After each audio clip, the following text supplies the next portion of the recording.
ওলো অশান্তি, অশিশির, তোর মাকে ডেকে দে তো। দিকে সে মেয়েটাকে সাজিয়ে গুজছে। রাধারানী তো আর আমার এখনকার মেয়েদের মতন নয়। একটা দুর্ভাবনা ঘুচিল। বড়দির কাছে কৌশল করিয়া রাধার তবু নীলাম্বরী শাড়িখানির কথা উল্লেখ করিতে হইবে। নীলাম্বরীর একটা মধুর ইতিহাস আছে বলিয়াই না রাধার এত চিন্তা। মনে মনে হাসিয়া ভাবিল, না, রাধা মোটেই একেলে নয়, ভারী সেকেলে। বড়দি না ডাকিলে তো যাওয়া যায় না। তাছাড়া মা নিষেধ করিয়া গেছেন ছুটিয়া পলাইতে। রাধা অন্যমনস্কভাবে কহিল, আচ্ছা ঠাম্মা, তোমার বিয়ে হয়েছে কতদিন হলো? কেন রে, হঠাৎ এ কোচ কেন? সে কি আজকের কথা? 9 বছর বয়সে বিয়ে হয়েছে, আর এই 59 হলো। 50 বছরের কথা। 4 যুগ বেরিয়ে গেছে। আচ্ছা ঠাম্মা, দাদু তোমায় খুব আদর করতেন? আমলো কি পাপ? সকালবেলা ছোঁড়ের মাথা বিগড়ে গেল নাকি? সর, কাজ আছে। ও ঠাকুমা, বলো না, তোমার দুটি পায়ে পড়ি। ওলো করতো। এখনকার ছোঁড়ারা সোহাগের কি জানে?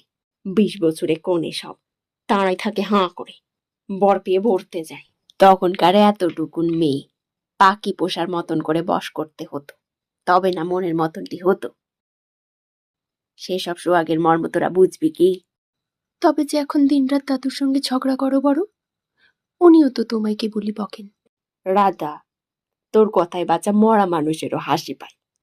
বকবে না তো কি এখনো কোলে বসিয়ে সোহাগ করবে? সকালবেলা রাজ্যের সৃষ্টি ছাড়া কথা নিয়ে কাজ বলুন। নেশর, কত কাজ বাকি এখন। এরপর মাঝে আমরা দেখব রাধার ঠামা আর দাদুর মধ্যে বেশ বড়সড় একটা কথা কাটাকাটি চলিতেছে।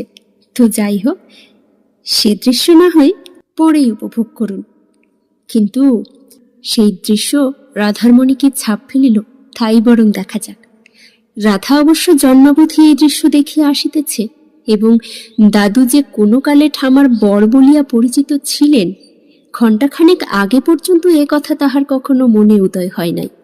কিন্তু হঠাৎ যেন আজকেই বিশেষ করিয়া কথাটা স্মরণ হইয়া তাহার বড় আশ্চর্য বোধ হইল।